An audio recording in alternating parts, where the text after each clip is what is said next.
It looks like the travel curse has caught us once again, Charisse. You just need to stop. Oh my God, 12:36 a.m. on a Friday morning. It's even later in Tokyo right now. It's 1:36 in Tokyo right now. But and why? Show must go on, they say. It's my fault. This is my fault. This is my fault. I was in traffic this morning, but there's no excuse. I could have either left earlier or stayed over at the office if I thought it was going to be a problem. Should have slept at the office. I really should have. It would have solved a lot of problems. Yeah, it's been a whirlwind of a last few hours for me. Do you want to talk about it? Needless to say. No, I'm going to save it. Because the incident, which, I mean, if you follow Alex and I on Instagram, then you probably have a good understanding of what went down. Surprisingly in chipper spirits considering everything. I think this incident is a testament to Alex's character. You know, Alex is something very mature. He is like, at the end of the day, they're just objects. Yeah, that's what I'm saying. This happening tells us or shows us something about Alex. I mean, something we already knew, but you know, it's nice. But I think the candidness of our backseat taxi convo that we recorded on the fly, which I'm pretty happy I had the foresight to just turn on the mics.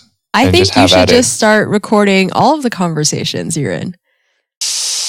Yeah, maybe. It's a joke. I only want to be recorded when I have to be. So don't take me for real. Okay, so if this is your first time tuning into MAEKAN It Up, we analyze and debate recent topics in creative culture while also trying to illustrate those things that are happening. The new structure is Eugene picks a topic, I, Charisse, pick a topic, and we share our thoughts on that and question each other. So, Eugene, you want to start? Mm-hmm. Before we start, this is our 10th episode. Who would have thought we would have made it to 10? I feel like we deserve a pat on the back. Only because there was absolutely zero expectations when we started recording number 1. And I think it was like, oh, let's just try it. And then you know what's surprising is it's received quite a bit of good feedback from people that have listened to it. And I think it's been fun to see the improvement that we've both achieved. The improvements come down to both the format, audio quality, even just the way we articulate. And I think the way that we approach this whole format. Something I find pretty interesting. I look forward to every week because it keeps you kind of sharp in the sense of coming up with arguments, how to structure your ways of thinking, what are things to be aware of. And I think there's a sense of critical thinking that we've always felt that was missing within creative culture, which had there been an abundance of critical thinking, I mean, this would have been less compelling to us. That's my take on it anyways. No, I agree. Doing this podcast is weirdly becoming a kind of learning for me. Like this activity is also teaching me a lot. I was told to start something like this a lot earlier, but I don't think I necessarily would have been able to do it without the appropriate co-host. And this is obviously shout out to you because I think you bring a dimension to it that actually makes it work. I don't think this would have worked just me talking about stuff by myself, and nor did I necessarily have someone in my sort of immediate vicinity that could do it. And this is like, you know, ever since we started putting this together, it's kind of been a nice surprise to see how well it's turned out. Thank you, Eugene. I like to imagine you monologuing to yourself for 45 minutes. No, that would suck. That would for real suck. So what I want to share with you first is the topic of speed listening and podcasts. Does it work? Does it allow you to actually comprehend more information? Or does it actually have massive diminishing returns? While I read an article that outlined this whole concept, I've known about speed listening for a while, just by virtue of the apps I use. But the article originated from The Ringer. And The Ringer is interesting because they're quite invested in the podcast space. They have a lot of their own podcasts. Obviously, Bill Simmons being the founder of The Ringer, he has a big background in podcasting. And the article itself outlined a recent study that suggests that speed listening to podcasts has massive diminishing returns. So anything that you listen to at more than 1.5x speed is deemed to lose its retentive effects. And you're essentially sacrificing quality for quantity. You might feel good because you're listening to 5, 10, 12 podcasts a day at a point where you're maybe doubling up what it would be like if you listen to it at normal speed. But I think that's what's interesting is that topic in itself kind of brings to light that, hey, you know what? While we think we're getting more done, we're actually not. And there's another article that surfaced at the end of July from the Chicago Tribune that asked a bunch of high-profile personalities their opinions on speed listening.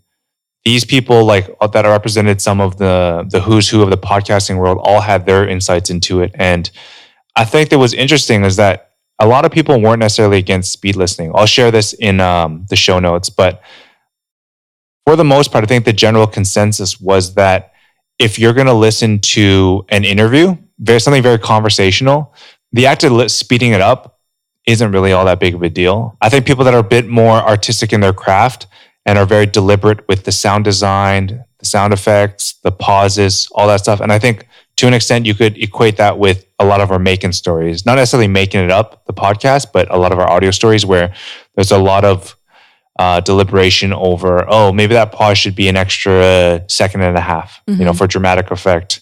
I think those ones generally were deemed to be things that you should listen to in real time because there's a lot of thought that goes into that. Can I just add one thing from the Ringer article that I found interesting, which gives this some additional context, which is that in 2017, 112 million Americans, this is an estimation, listened to podcasts. And around 42 million people listen to podcasts weekly, if not more frequently than that. So, I mean, if you are listening to this podcast, you're already a podcast listener, but we're also talking about this because it is a wider situation. Like this could be an actual problem that people are encountering, speed listening or not speed listening. Before we dive any deeper, I'll give you a little bit of insight into my listening habits. I tend to use Overcast. It has the ability to speed up the playback and not only speed up, but it removes some of that chipmunk effect you get. And there's also this really interesting added benefit where it's like this smart silence where when you're listening to something, it'll cut out all the silence so that, if you and I are talking and I take 15 seconds to think about something, it will detect that silence and it will compress it. So it's just a constant stream of dialogue. Some people really hate it when people hear me listen to my podcast. Like, how do you listen to that? I'll give you guys some examples, starting off with playing back last week's podcast, Making It Up at 1x speed, which you'll hear here. Design School out of London. I think it was a documentary by FKA Twigs. Another thing too is they serve upwards of 5 billion impressions every year, and they dedicate 30% of that inventory, as they call it, towards advertising the arts. So while they're not necessarily giving up money, this is 1.5 for you to be successfully considered for this grant. So some of the things, like I'm not going to go over every single line item, but it was along the lines of it must be digital music related. It cannot be a copy of an existing service, app, whatever it may be. It must be legal. So obviously nothing illegal. This is 2. After thinking about this, I actually thought originally it was a free $10,000 gift, which changes a little bit my perspective because there's now strings attached to it where you actually need to commit to applying yourself and making sure you have a relatively thought out idea, right? As opposed to like, hey, here's $10,000 and hopefully out of the goodness of your heart, you go and delay entering the workforce and try to innovate on something. Sort of along the lines of universal basic income, right? For those who aren't familiar with universal basic income, it's this concept. And finally, this is 3. People that soon will have potentially no job because they're being made redundant through automation. I think successfully acquiring a grant is great on the basis that starting things, a lot of it comes down to risk mitigation, right? Like, are you willing to step out and take a risk? And $10,000 that could be in many ways that's like for a pretty, above average salary, above average salary, that's my 2 months pay. But nothing stopping you from necessarily going out and finding other revenue streams, right? This is just like, hey, I'm being supported to do something on the side. We transfers target. I think I mentioned this in the PDF document too. The target audience out of those 173 employees is not every single one of them. Because some of them have work already, and I'm sure there's percentage that So some of you will listen to this and be like, man, how do you listen to that? And honestly, for me, it really is dependent on what I'm listening to. If I'm listening to a story or a narrative, I'm definitely not going to listen to it at 3x speed. And I'm not often listening to things at 3x speed because I agree you have to actually focus. Like you can't be in the middle of doing something. You actually need to be really focused on listening to the podcast in itself. But to turn things over to you, Shrees, how do you listen to your podcast? And are you for or against speeding up podcasts? I have never tried listening to any of my podcasts at more than regular speed. And the reason I am not I am not anti speed listening, and I do not judge you for your podcast listening habits. You are free to do what you want. The reason why I listen to things at 1x speed is because I commute over an hour every day. Actually, I commute over an hour to get into the city, and then I commute over an hour to get back home. So at 1x speed, if the podcast is 20 minutes, I can listen to 3 episodes. Even if it's like 45, I can listen to 1.5. I have no actual need to listen at greater than 1x speed. And also, I tend to listen to podcasts for relaxation, like not for... I'm not usually educational listening... purposes. Exactly. I'm not trying to cram information into my brain. Even though I do listen to some podcasts that are more informational, I'm still not listening to them in order to like quickly gain knowledge. I am listening to it as a leisure activity, and I find the regular speed to be the most relaxing speed. When I was thinking about this and thinking about the potential angles to attack this question, I was thinking to myself, is speed listening a good way to vet out podcasts? You know, like if you get put onto a new podcast, can you get a pretty good understanding? You know, dedicate, let's say, 5 minutes, which is in reality 10 minutes of the podcast, by speeding it up, and then determining, hey, you know what, within those 5 or 10 minutes, oh, you know what, I actually don't like this. Yeah. That's one way. That's one thing I thought would be useful to use speed listening. Another thing too is that, and maybe this is indicative of a bigger problem, and there's 2 different ways of looking at it. Number one, do we currently have adequate ways of searching out podcasts to know what's good and what's not? And 2, are we as media consumers, what will it look like in 5 years when you have 5 years of podcasting, I guess, consumption experience under your belt, and you're slowly going to add more and more podcasts? You know what I mean? Like, I don't know how long you've been listening to podcasts. Let's pick an arbitrary number where, let's say you've been listening to podcasts for a year, 12 months. Obviously now it might be a little bit more manageable to listen to all the podcasts you want to listen to, but I can only imagine over the course of the lifeline of podcasts in general, you're going to have more and more stuff creep up. And I think you're going to have bloat. You know, you're going to get to a point where like, oh man, I'm going to have more and more podcasts in my queue. How do I get through them? And I don't think that it's necessarily about having speed listening solve that, but I think it's indicative of a larger problem of how we consume media. I thought it was particularly interesting to me when one of the articles was comparing speed listening to speed reading. And I have no problems with speed reading, and I consume written material very quickly and much more quickly than I consume material that I listen to. If there is something I can only obtain through listening that I couldn't obtain through reading in the media landscape 5 years from now, which could be a possibility. If podcast listeners continue to exponentially increase and publishers start to feel like, doing a podcast is less time and effort to create a high quality product via a written product, then I might have to start listening at higher speeds in order to consume the information that I would be reading otherwise. Did that make sense? I'm sorry. So let me confirm. It's if there happens to be a moment in time where high quality content migrates to audio formats, and you, by virtue of being a fast reader, need to find a way to kind of consume your information, you might need to adopt speed listening. Yeah, I can picture that happening. Or maybe I am not optimizing my media consumption well enough yet. And actually the material I read is already available for listening, and I just haven't found it yet. Can you try over the course of next week to just speed listen and report back with your thoughts? Okay. And I'm not saying you have to listen to things. There's one thing I'm worried about though. It's like, I am willing to try this. Right. But one of the articles said you can't go back. Like if you start listening at 1.25, 1.52, when you go back to 1, it just sounds like people take forever to talk. Why is that a bad thing though? What if it keeps, but what if it keeps me from appreciating stories that are very carefully designed in terms of audio. I mean, just practice what I do, that whole black and white thing where if it's going to be an audio narrative, you listen to it at 1x. But do you ever find yourself impatient? No, because I think I've set my expectations accordingly, where if this is going to be something that has amazing sound design. So, for example, one of the podcasts that I listen to at slower speeds, if not 1x, maybe 1.25, 1.5 is 20,000 hertz, because I really appreciate the sound design. And, those are things to me that it's clear I've outlined the expectations for myself, and that makes it enjoyable. Whereas, I don't know if you listen to any podcasts that are in excess of like 60 minutes, right? Like that. Not really.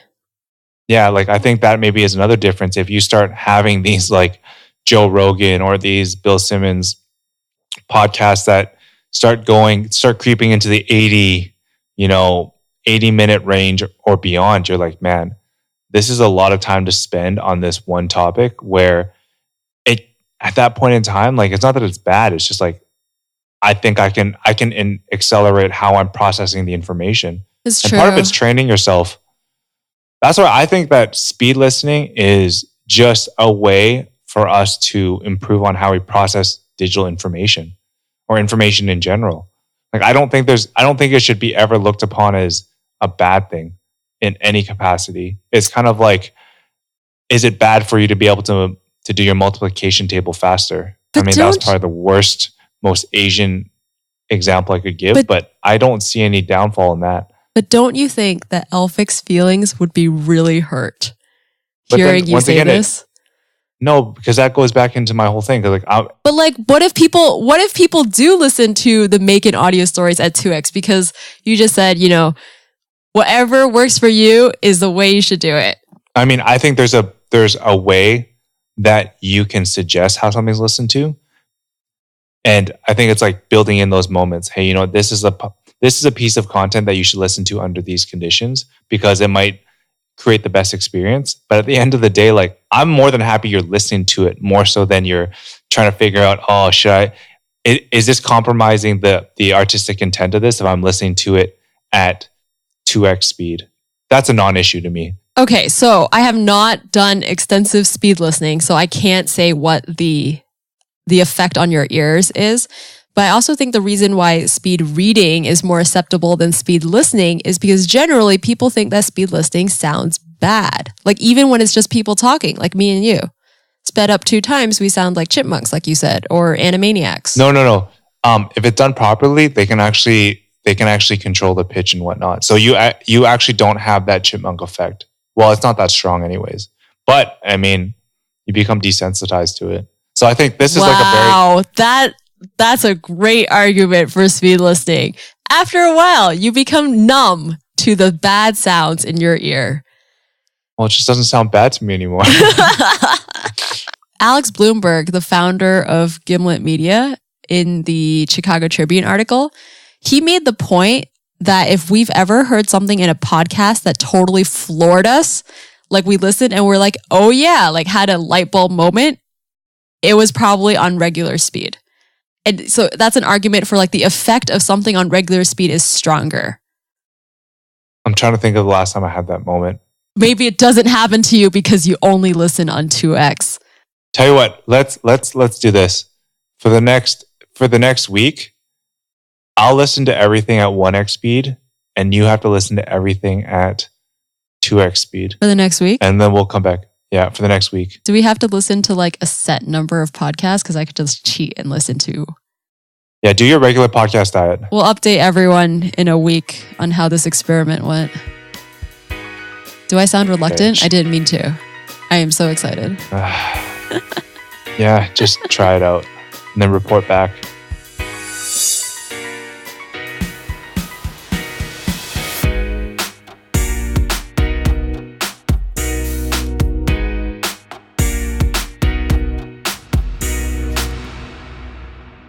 Tell me what piqued your interest over the course of the last 7 days, Cherise. Yeah, for sure.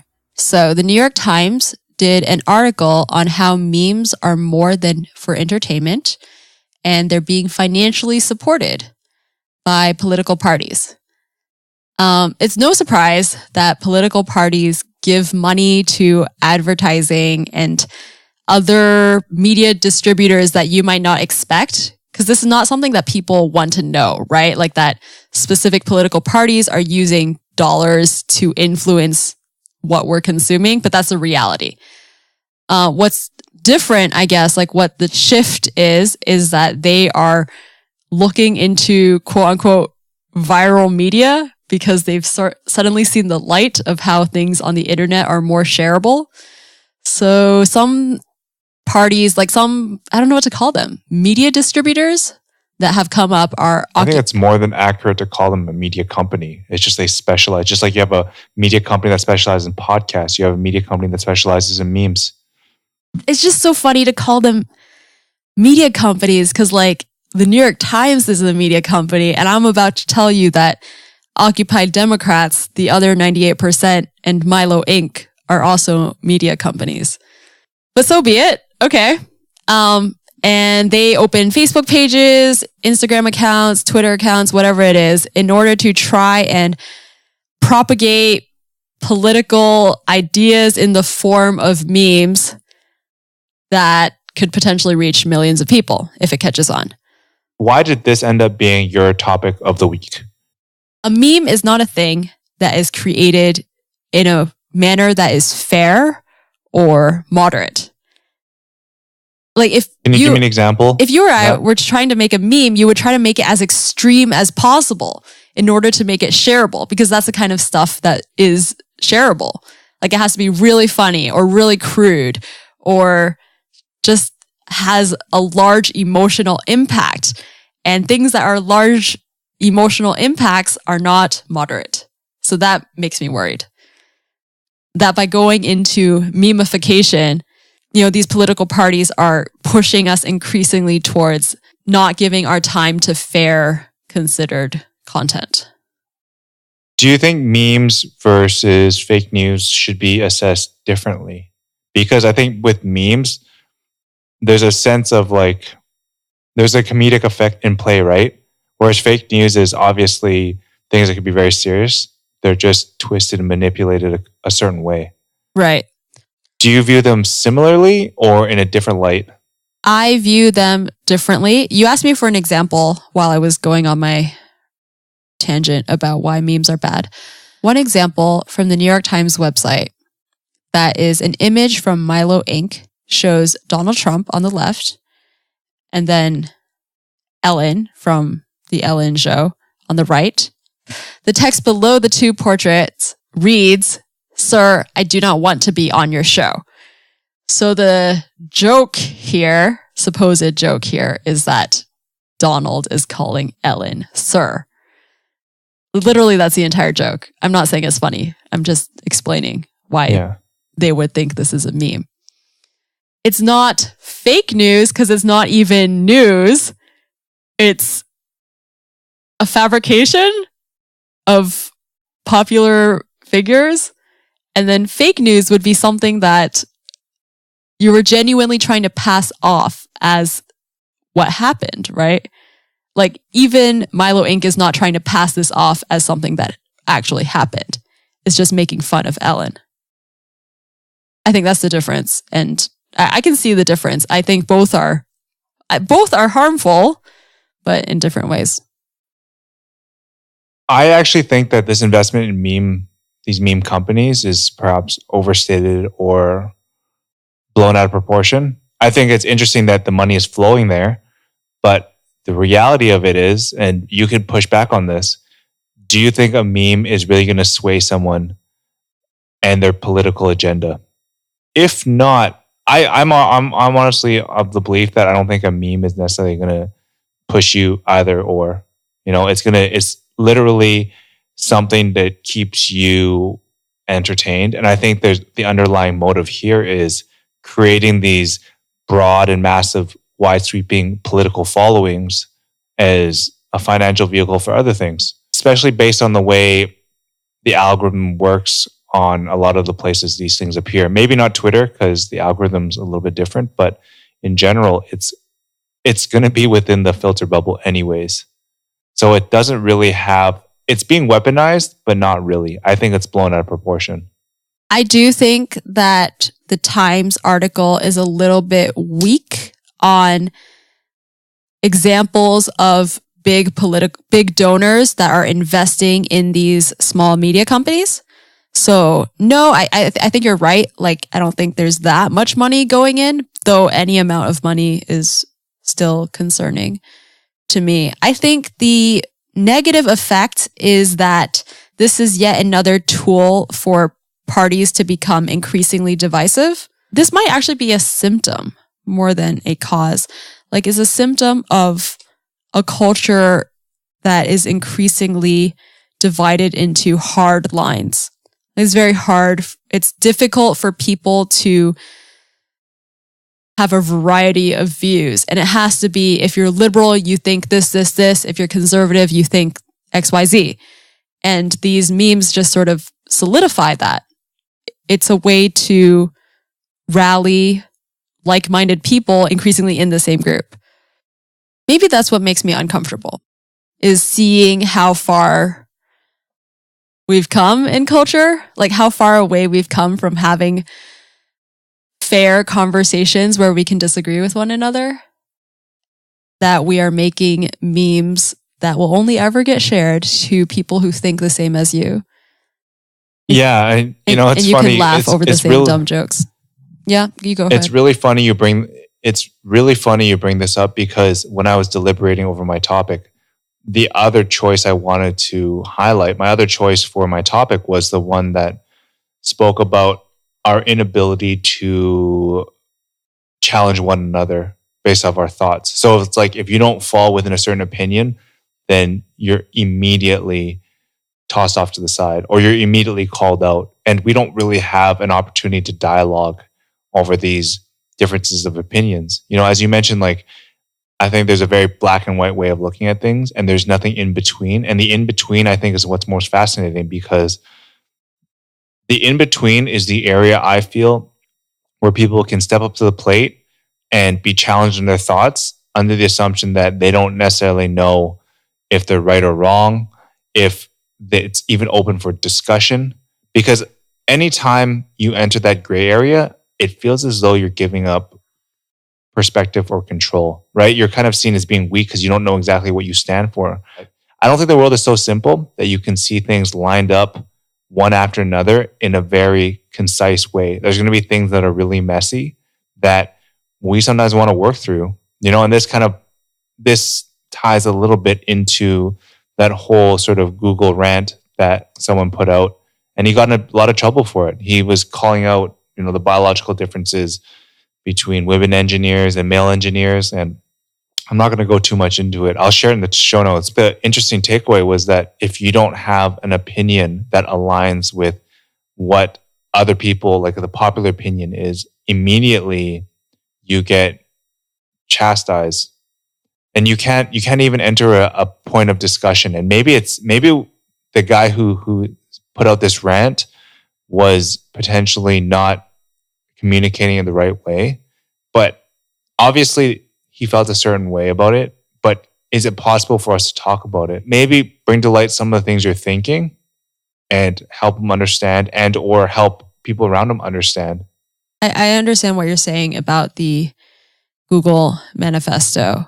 And while I completely disagree with the content in that manifesto, I understand what you are saying about our inability to have detailed conversations about things that are more than just black or white.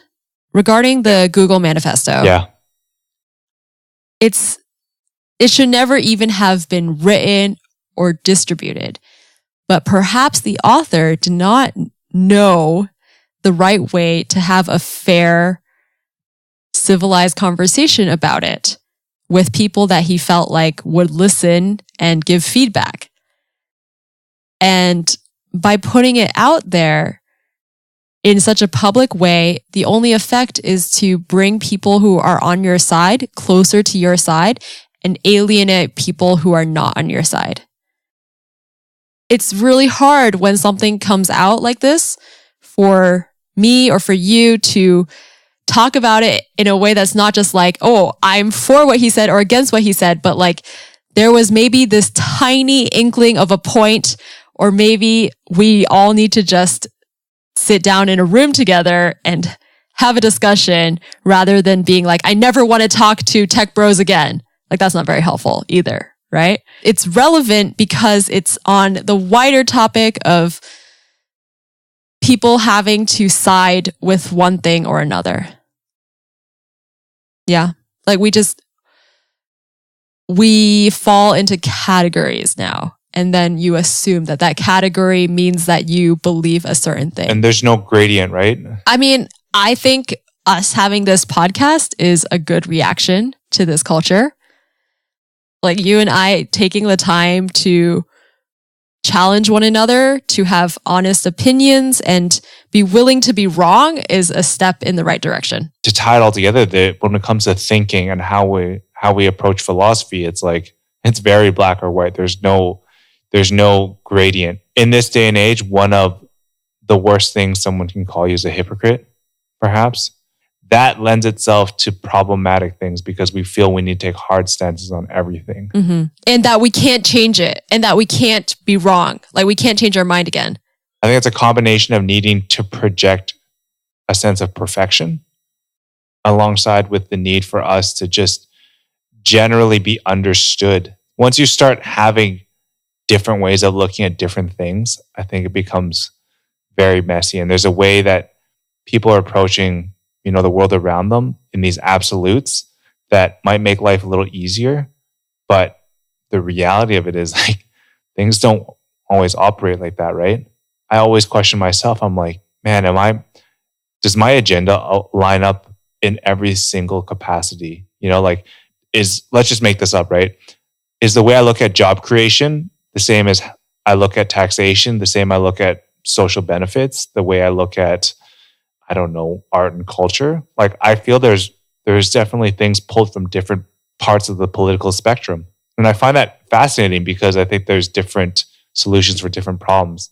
Not everything is within the same spectrum for solutions because different problems are further along than others. Some are new, some are like in the beginning stages of potentially bubbling up, and they're not really a massive problem yet. So it just really comes down to allowing us to figure out what that means, right? And I think that's the most critical thing is create an opportunity where we can talk about things. Make me not feel stupid, but make me think about whether my philosophy or the way I think about a problem and how I approach it is correct or incorrect. I think that's a good place to end things. We've said it before, but we're going to say it again. Please do email us at eugene@maekan.com or Charis, CHARIS @maekan.com. And we welcome your critical feedback. If you're interested in hearing more about MAEKAN and its membership opportunities, you can head over to maekan.com, where you'll experience more stories based on the sights and sounds of creative culture. You can also subscribe to us to wherever you listen to podcasts. I'm Charis. I'm Eugene. And this is MAEKAN It Up.